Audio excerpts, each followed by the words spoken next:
rahmatullahi wa barakatuh. Brothers in Islam and my dear sisters. Brother Ahmed responded to an invite that I gave to thousands of Muslims in the UK. And he was the only one that actually came out. When I was in Aira in 2009, I invited brothers to come down and visit Mexico and get a look for themselves.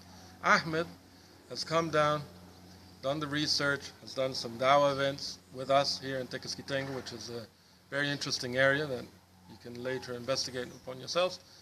But while Ahmed was down here, he also discovered a lot of necessities within the Muslim community, and one of the first things he tackled once opening Viva Islam, his charity organization, they focused on building a mosque in Baja California in Tijuana, which is a very unique place, and has a lot of potential too. And now that that project is up and running, Ahmed is also looking for projects to do, and they've acquired a very nice piece of land in this area where they're getting involved with agricultural projects and with farmers.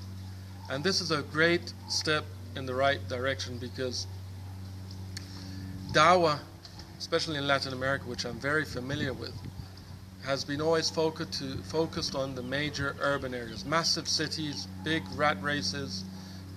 People are normally very restricted to time, and it's very impersonal. But in rural societies, dawah is very different. It's a different ball game altogether, and very few people have actually dealt with this. And in the rural societies, that's where people eat from. This is the food market. This is where the urban societies depend on the rural societies, and it's not the same giving dawah to one person within 30 million people, like in Mexico City. It's 1 in 30 million. There are villages here where it's 1 in 100.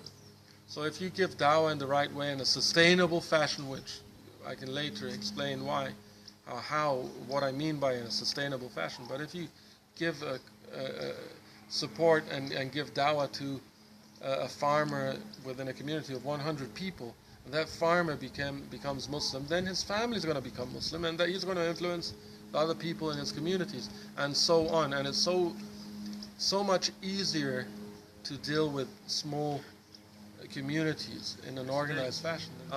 Most of the farmers worldwide have been displaced by major world corporations that come in, rent the lands, or buy major pockets of land, and they work with them, and they leave the farmers on the side, just earning peanuts. If we can help these farmers get back into what they do best, which is farming, this will be a massive idea. And I repeat, rural societies have been completely abandoned dawah-wise. No one pays attention to it, because we normally focus on major urban areas, because when we go to major cities to give dawah, this is the way we think, because we come from cities and this is what we understand. So we need to get to the rural societies. And remember, most of the people around the world live in rural societies, even though there's massive pockets, like 30 million people in Mexico City, but we still have 100 million outside of the city. And most of them, over 60% of Mexico's population, live in rural societies. And they go off to America, they go off to the major cities just to beg on the streets. So we need to get them off the streets in Mexico City, bring them back to the farm.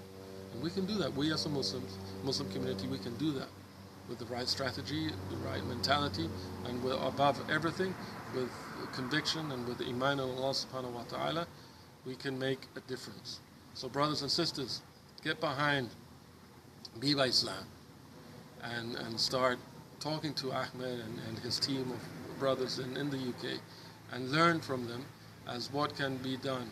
Because as far as I know, Ahmed's the only one that's actually got his hands dirty, put his hands in the mud, and has been working with the people. He knows the people. He's learned the language, which I'm very surprised he now speaks Spanish within a few years. And I've been 25 years in this, right? And I haven't seen anyone get involved as I've seen Brother Ahmed. We've had people from all over the world come and visit us, big Islamic organizations. They want to build a mosque. They want to do their own thing.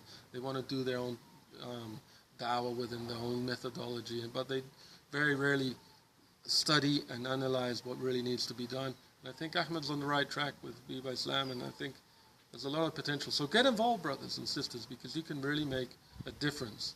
And it will give you a lot of satisfaction to know that a community of 200 farmers, a village that's on the map, has become Muslim. Because this is not a difficult task.